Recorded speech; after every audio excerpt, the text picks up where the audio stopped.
यो हामी आज चाहिँ तपाईको रानी तलाउ नेपालगञ्जको तलाउमा हुनुहुन्छ। मेरो साथमा हुनुहुन्छ एकजना होनार सरकार डम्बरराज गिरी श्री 5। उहाँले चाहिँ यो तलाउको बारेमा के भन्दै हुनुहुन्छ, उहाँबाट केही जाओस्।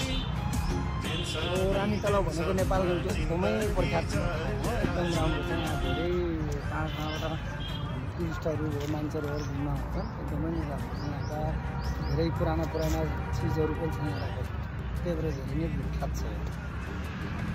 ल उहाँबाट यो शब्द सुन्न साथ तपाईँहरू दौडेर चाहिँ रानी तलाउ नेपालगञ्जको चाहिँ घुम्न आउनु होला।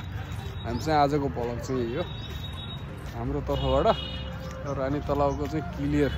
ल छिटो क्या छिटो यार, छिटो लजाएको हेर न डम्बर, कति लजाएको छ यार मान्छे यार। माइल केटी जस्तो नलजाऊ न भाइ यार तिमी यार। डम्बर केटी जस्तो किन लजाइरहेको?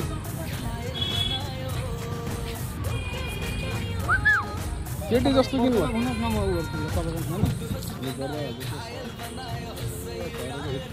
फैलिएको छ, राम्रो छ तलाउ, मस्त। तपाईँको तलाउ चाहिँ एकदमै ब्युटिफुल तलाउ र के भयो पानी चाहिँ छोड्छ, राम्रो डेकोरेसन गरेर भने चाहिँ राम्रो हुनेवाला छ। तपाईँको तलाउमा चाहिँ रानी तलाउ भनेर लभ साइनवाला चाहिँ बोर्ड लगाएको छ, हेर्न सक्नुहुन्छ। आई लभ रानी तलाउ तल बोर्ड लागेको छ, हेर्न सक्नुहुन्छ हजुरहरूले। मस्त छ तलाउ पनि। यस पार्क जस्तो पनि बनाएको छ। चिया खाने चाहिँ यतातिर छ हामी, सो छ यहाँ चाहिँ बच्चा बच्ची खेल्ने यहाँ छ, मजाको खान्छ, रमाइलो छ। बोटिङ पनि गर्न मिल्छ यहाँ, बोटिङहरू पनि गर्न मिल्ने ठाउँ छ। बाहिर चाहिँ बाइक पार्किङ छ, बोटिङ गर्न मिल्छ ट्याक्क पारेर।